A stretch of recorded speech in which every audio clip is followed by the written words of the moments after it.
Back to Sumeru. After battles happen, important matters to be discussed. I'd lost the thing that was most important to me. My reality shattered when I found out that the father who always told me hero stories, but look at me now. Am I any different? Open from the box, will Dehya ever get to find out the truth regarding her own father?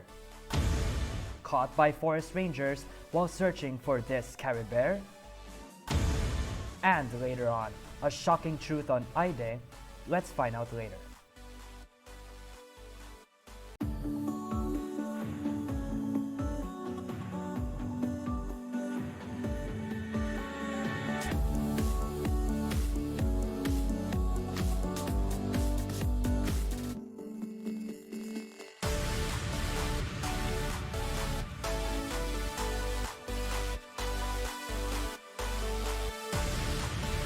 And Astra Abyssos, fellow travelers.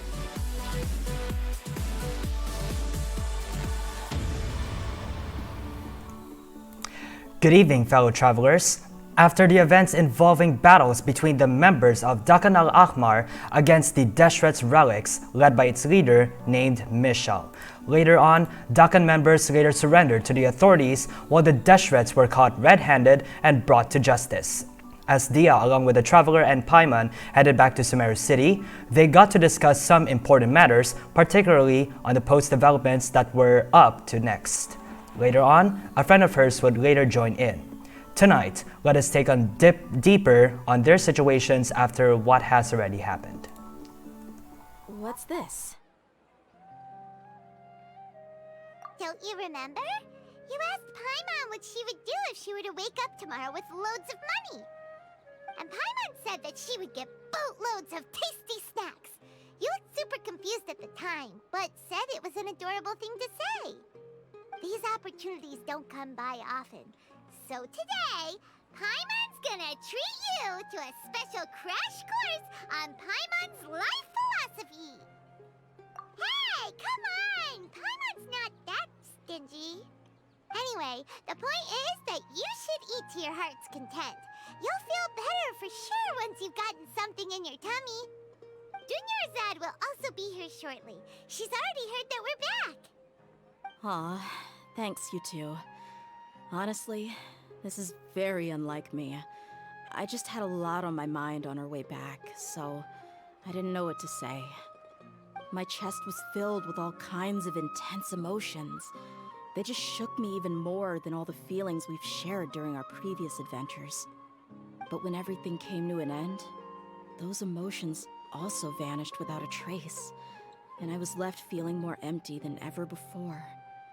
It was as if I'd lost the thing that was most important to me. Yeah, you're right. To many mercenaries, Mora is the most important thing in the world. But perhaps to us, it's the most worthless thing of all. Idrisi and the others all used to say that they would quit if there was no Mora to be had. But when it came to avenging my father, there was no Mora to be made anywhere. My reality shattered when I found out that the father who always told me hero stories was in fact a bad guy. But look at me now. Am I any different? Despite all my promises about never forgiving him and never trying to understand him, I still went to such lengths to find out the truth, and nearly even shed tears for his sake. We're hypocrites, all of us. Yeah, you're right. It's just a pity that we often only recognize our true feelings after it's already too late. You're back! Are all of you alright? Ah, there she is. Yeah. Many people from the Core of 30 came over, and I just wrapped up everything with my dad. All I can do now is wait for their verdict. Huh? Dehya, you're looking quite down again. Paimon will explain. A lot happened while we were gone.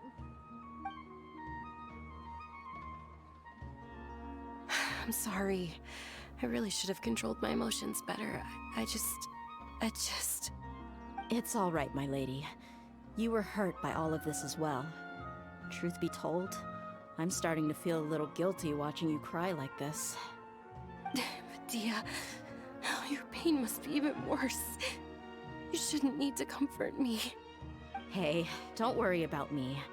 If anything, this whole thing has finally shown me the difference between illusion and reality. My father probably thought that people could settle into new lives as long as they moved to a new environment. That thought has even crossed my mind a few times. It's like saying, what's wrong with adapting to a new life? However, there was always something deep within my mind that refused to accept it. This impulse brought me great turmoil, and even made me feel ashamed for turning my back on your father's kindness. But now that I consider it again, it all makes sense. The desert sands are a part of who I am, and I will never be able to lead a peaceful existence. I understand how you feel. That doesn't mean I won't be making any changes to my life, though. As an example, I'm now thinking about taking on some small odd jobs. It's just like Idrisi said. I also want to catch up to my father and become a character in his play. Even if the ending of the story may be childish and ridiculous, it won't really matter. Isn't that neat, though? Oh, you'll be a whole new kind of mercenary, one that's not out for Mora. Why don't we go for a change of scenery once we finish eating? What about stopping by the Grand Bazaar again? Right. You said you wanted to get a rug for your family. We'll come along too. I can't thank you enough for taking care of me this entire time. Oh, this rug here is quite something. The craftsmanship is exquisite, and the fabric is also of high quality. Ah, here you are. Finally, I found you. Hey! Aren't you that mercenary who bit his tongue? You can still talk? Wait, are you here to take revenge on us? What are you talking about? Do I look like I could take you all in a fight? I just came here to give you something. I'll be on my way to give myself up to the Corps after this. Once I woke up, I hurried to the Khan al-Ahmar's camp, hoping to alert them to your presence. But when I got there, I found no one except the members who were still too injured to move. Ah, so you probably got there after us. Yeah, they told me that they had exacted their revenge, and everyone had turned themselves in to the authorities. Even that last camp was not going to last for much longer. I had joined the cause to repay an old favor from Kusela. Now that everyone's already turned themselves in, I might as well do the same. One of the injured members gave this box to me, and told me that it contained some of the old man's last possessions. Everything left in the camp will get confiscated, so I figured I should get this to you before the Corps could get their hands on it. Thank you. No worries. We are all just living our own truths. There's no need to comment or judge anyone for it. So this box contains everything that Dia's father left behind. Huh. It feels lighter than expected. Well, back in the day, the first thing he did with any Mora was spend it on things like drinks and meat. But let's see what's inside. What's this? It's just a bunch of junk. Ugh, it kinda stinks. Perhaps it's just been left unopened for too long. A handwritten copy of a storybook. The paper's already yellowed, and it looks like it's about to fall apart. It was against the Academia's rules to possess books for personal use. If he was going to break that rule, he could have at least copied something useful. That probably means this was really important to him. Ah, and here are a few bags of children's snacks. The packaging's completely deteriorated. Maybe that's where the smell was coming from. Did he get those for you? Yeah, but here's the thing, though. Even when I was a child, I was never a fan of these kinds of snacks. He'd always say that he got them for me, but in the end, he always ate more than I ever did. Who even leaves snacks in a box like this anyway? Isn't that just common sense? Forget it. Let me see what else is in here. A razor, some buttons, some round iron tiles, a wooden toy puppet. A wool scarf, which from the looks of it probably belonged to a woman, and a hair clip? Why are these things here? I'm suddenly feeling a little scared. I'm sorry, my lady, but this is just the kind of man he was. He probably saw this box as some kind of personal trash heap and dumped any and everything in there. 2 empty liquor bottles. Tell me, you guys, are these the kinds of things that a normal person would leave behind? Huh? There's something in the bottle! Oh, you're right. All right, I got it out. It seems to be a piece of paper with some writing on it. The bottom part's all damaged from moisture, though. Let's hope the writing didn't smudge. I was suddenly seized with an urge to write a letter after finishing this bottle. I just folded it up and left it in the bottle, though. If I end up forgetting about it, it won't really matter. To Dehya. It's a letter for me? It's all right. I'll just read it out. If he went to the trouble of writing a letter, there must have been some important things that he wanted to say. Or at least record down. My condition's becoming worse and worse. Can't even walk without a cane anymore, much less go out and have fun. Guess I don't have many days left. If you're reading this letter, then I suppose I'm already long gone. You were adorable as a baby. Everyone loved you. And regardless of whether you were crying or laughing, everyone enjoyed having you in the group. But once you grew a bit older, you were no longer nearly as happy or cute. It's probably Idrisi's fault. He was never up to any good. Can you believe this guy? He can point the finger at himself. Anyway, back to the point. To summarize, I'm writing this so you would know not to feel sad for me, even if you end up finding out the truth. The reason being that I was never your father to begin with. Wait, what? Surely, he must be joking, right? I don't know. I was quite formidable when I was young, and 100 times cooler than some so-called flame main. Really felt like the whole world was under my feet. With just a teeny tiny bit of effort, I felt I could rule over the entire desert. But as fate would have it, I went out into the desert for a drink one day, and discovered a baby in the sands. It was you. You were just lying there, small and helpless. You were so tiny that if the wind blew for just a little while longer, you would have been buried forever. But your cries were so loud they made my head hurt. Now that I think of it, you really were a bundle of energy. Sounds like he's serious. I told Idrisi and the others that I had slipped up with a woman while out and about. None of them even doubted me.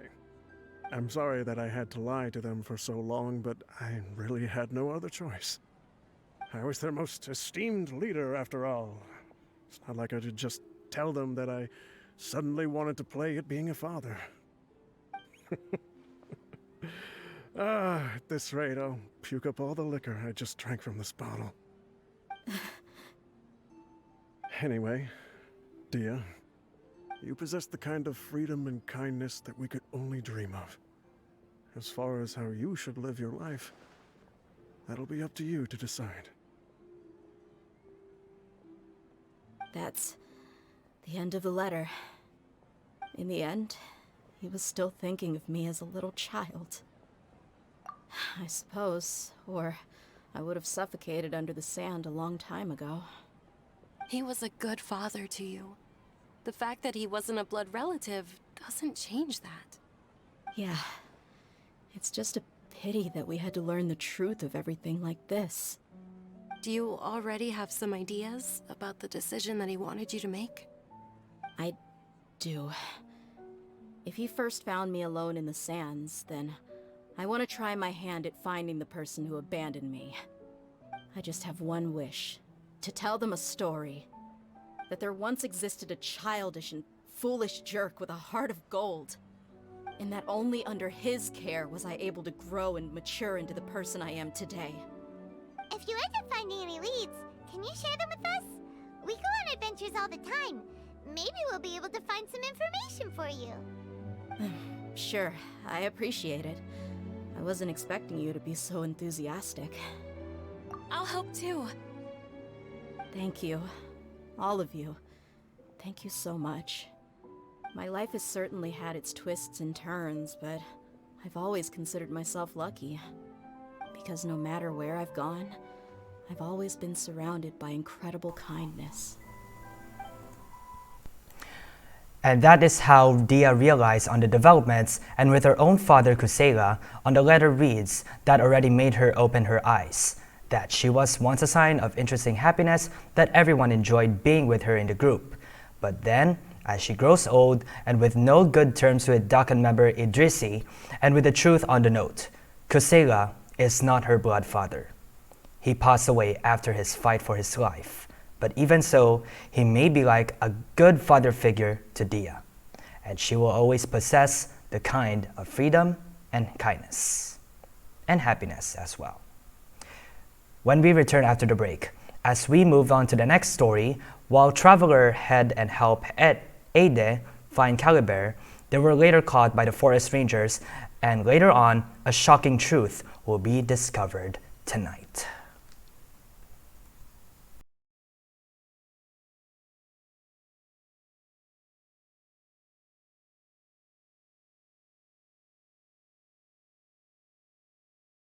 It's his scarf. He dropped it.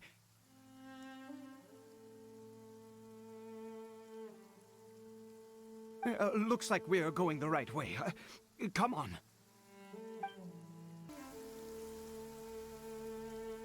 Curses!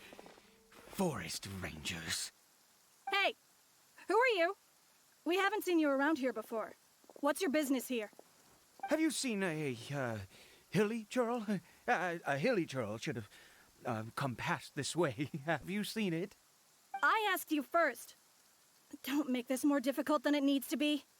I said, have you seen a hilly churl? Hey, whoa. Look, sir, there's no need to get so worked up. There are hilly churls everywhere. What's the big deal? We see plenty of them out here. Exactly. Matter of fact, we just took out a few of them back there. Those dumb boneheads. You Forest Ranger scum! You spawn of the Seven are all the same! I'll have your heads if you so much as laid a finger on Caribert! You're raving mad! You've got some gall coming here to our nation insulting the Forest Rangers! Curse you all, Forest Rangers!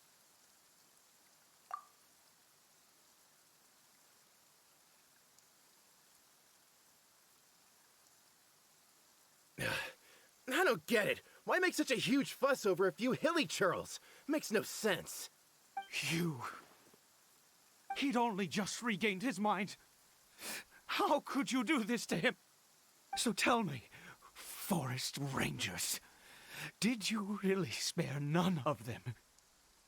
Did you really take out every last hilly churl you saw? Jeez, you're really not gonna let this go. Fine, you weirdo. If you must know, I happened to cross paths with a solitary hilly churl when I left the team to, use the toilet. I was frightened at first, but it didn't seem to have any interest in me at all. It was just bumbling along in that direction, so I left it alone. Yes! Wonderful! Wonderful! Let's go! We have to find him! Wait, you're leaving? Not even a thanks for the info, goodbye?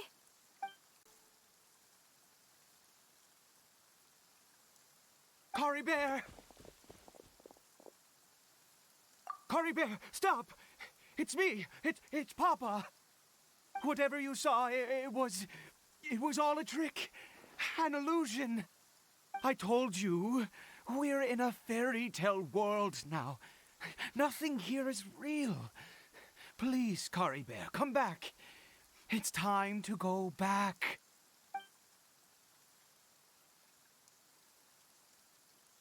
Caribert? How could this happen? He regained his mind. He must be able to hear me. Surely. Come, Caribert. We have to go home now. Papa's here to take you home, all right?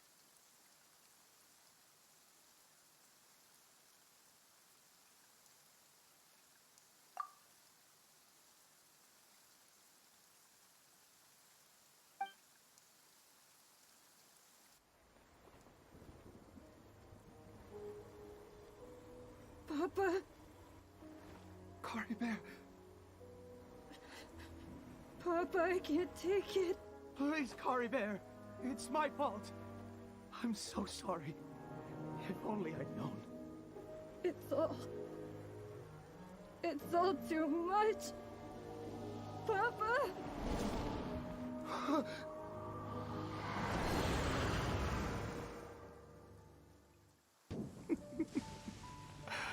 I see. I understand now. Finally, it all makes sense.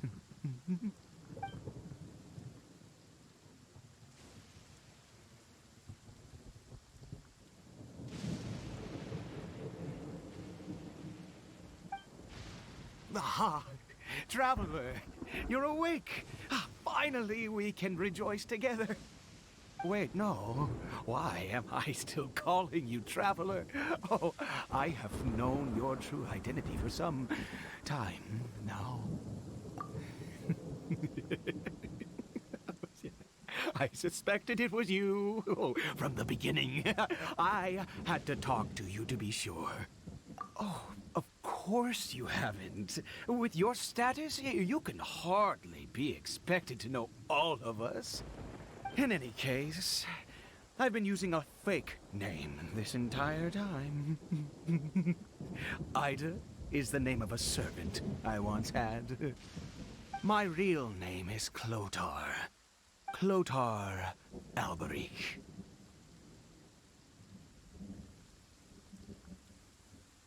You saw it too, didn't you? Unmistakable, the power inside Caribert and the power of the one you call a sinner. It was one and the same. Yeah. I am positive now. It's the power of the abyss, isn't it? Oh, at long last, I have seen it with my own eyes. That is no business of yours. A sinner. Yes. Salvation for a sinner can only come from a sinner. Caribert did not deserve his fate, but now it's wonderful. He will be able to weave his own destiny anew. Born into abject sorrow, he shall now become the loom of fate. Huh? Sinister. Dangerous. Oh, I never imagined that you, of all people, would deny the abyss. How ridiculous. We once believed that you would bring new strength and hope to Conria. To us, you were the abyss. A wondrous mystery far beyond our imagination and comprehension. And the one who controls the abyss can control everything. We yearned for that future. We looked to you to take us there. But what did you bring us instead? Oh, Princess of Conria.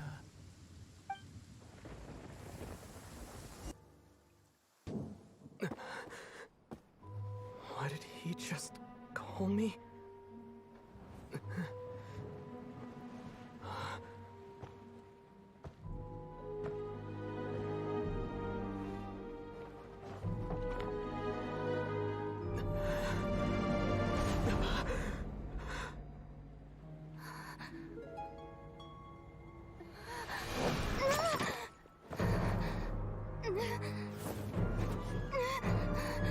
Traveler. Hey, Traveler! Traveler! And just like that, Eide, who searches for Caribert, turned out to be Clothar. Moments later, the traveler came into a shock. But will he be alright? After? Find out on the next episode of Genshin Tonight. And that's it for Tuesday's episode. Storytelling from the world of Teyvat continues as we explore and witness every story that counts across 7 nations. This is Shano Shino, your fellow traveler, saying thank you for watching and have a good night.